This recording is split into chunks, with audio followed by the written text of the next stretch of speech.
Hello friends, this is Dr. Kavita from Disha Center, Kolkata. Today this video is on large intestine meridian and its acupuncture point. This is quick and very easy video where we can get all the exact location of the point of large intestine and also a brief knowledge of large intestine. Large intestine is also known as colon. It has four parts: ascending, transverse colon, descending colon, and sigmoid, and after that it leads to appendix and rectum. Large intestine is the portion of the digestive system most responsible for absorption of water from the indigestible residue of food. The ileocecal valve of the ileum, that is small intestine, passes material into large intestine at the cecum. Material passes through the ascending, transverse, descending, and sigmoid portion of the colon and finally into the rectum. From the rectum, the waste is expelled from the body. Now, the large intestine, it is also known as hand-yang meridian, or you can say hand-yang-ming meridian. It is named as Yang-Ming meridian. It starts in hands and it is Yang-Ming meridian. It starts from hand's index finger, precisely we can say tip of the index finger from the nail bed, and goes all the way up and ends beside of the nose opposite side it started. This is the only meridian which crosses the body. It starts from the left side, then it crosses on the face and ends on the right side, and like that vice versa, starts from right that ends in the left side. It is also a bilateral meridian. Now we will discuss the points one by one with its indication.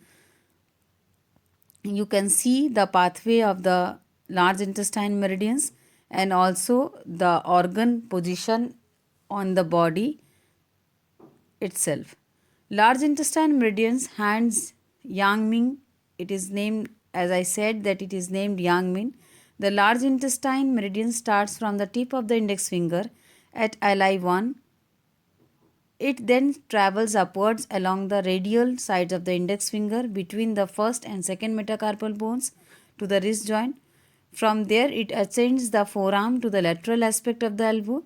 Then it travels up the lateral aspect of the upper arm to the highest point of the shoulder, that is LI15 at the shoulder bone. It continues along the anterior border of the acromion to the seventh cervical bone and descends to the supraclavicular fossa, where it enters the body cavity and connects internally with the lungs. It then passes through the diaphragm and enters the large intestine at stomach 25. A branch from supraclavicular fossa runs upward to the neck, passes through the cheek, and enters the gums of the lower teeth. From there, the left meridian goes to the right and the right meridian to the left and to both sides of the nest LI20, where the large intestine meridian links with the stomach meridian of food, that is known as Yang Ming. Symptoms of large intestine hand Yang Ming meridians mainly are neck stiffness and swelling, pain in shoulder, arm, tennis elbow, and index finger pain, sinusitis, epistaxis, toothache, red painful eyes and throat, facial paralysis, rashes or itching on the face, and hyperpigmentation on face area. Internal branch disorders.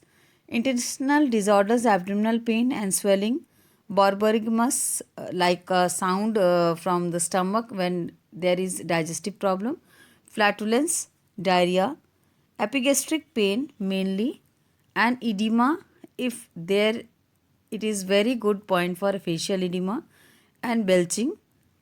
Associated lungs complaints, asthma, bronchitis, and cough.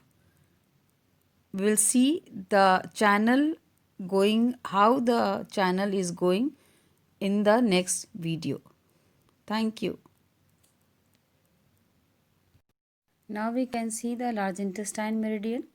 It starts from the nail bed and LI1 and how it's going upwards as we have discussed in the video. We can see the meridians easily and it ends on LI20. We can see on the opposite side very easily. Now you can see it's in the LI 20. It started from the large intestine, one from the nail beds, and it's a yang meridian, and it covers all the arms, so it gave better relief in the hand and arm problems mainly.